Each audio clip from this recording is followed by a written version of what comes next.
players, you've named your squad this morning for the Canadian Shield tournament next month against Côte d'Ivoire and Ukraine. What have you looked for when selecting players for this camp?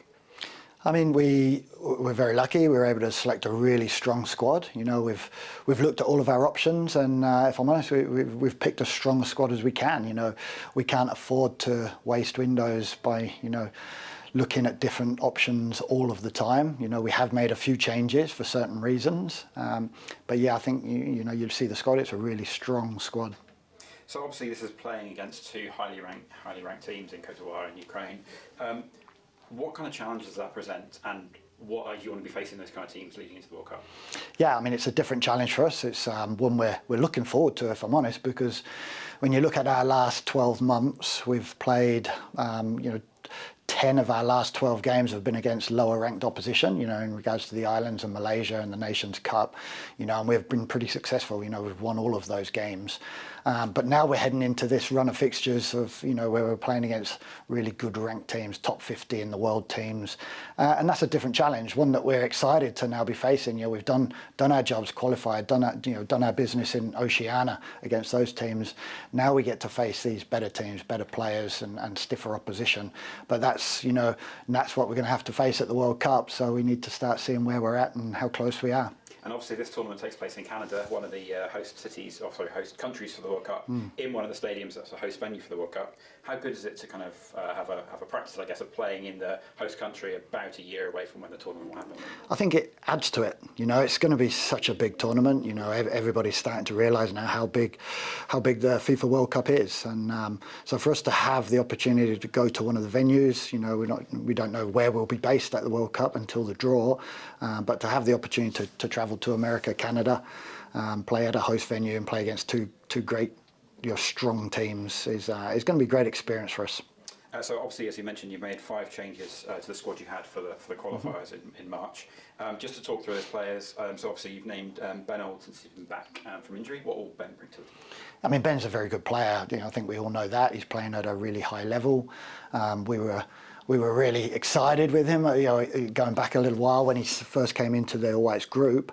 It was unfortunate to pick up that injury, which has set him back a little bit. But he's recovered really well. We missed him, the last couple of windows. So now he's fully fit, back playing for Saint Etienne. It's a shame the way their season finished. You were being relegated, but he's fit and he's back. So he's a player that we see a big future of. And obviously another player back is Finn Sermon after missing the last window. A group between All Whites coaching staff and Portland Timbers. Obviously Portland have had a great start to the season and Finn has been instrumental in that. How good will it be having him back? Another really strong player for us. And I think when we look back to those decisions and conversations we had back in pre-March, when I spoke to Portland and Phil Neville and Liam Ridgewell, the assistant coach, and Finn, I think it shows that it was the right thing to do. He's now played 12 games, and stayed in the first team.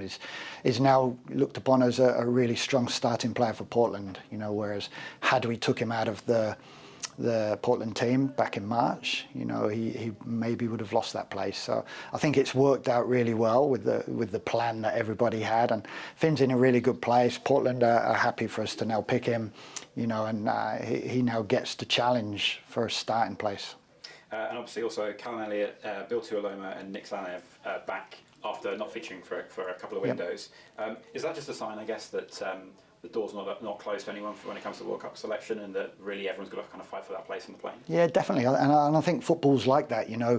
Opportunities arise, and Tim Payne's his baby's due. Relatively close to the tour, and he didn't want to risk not being around for that, which is we're fully supportive of that. So opened the door. Storm Rouge's got an injury, so opened the door for other options, and we've gone with Bill Tuoloma and Callum Elliott as options in that position. So that's an opportunity for them.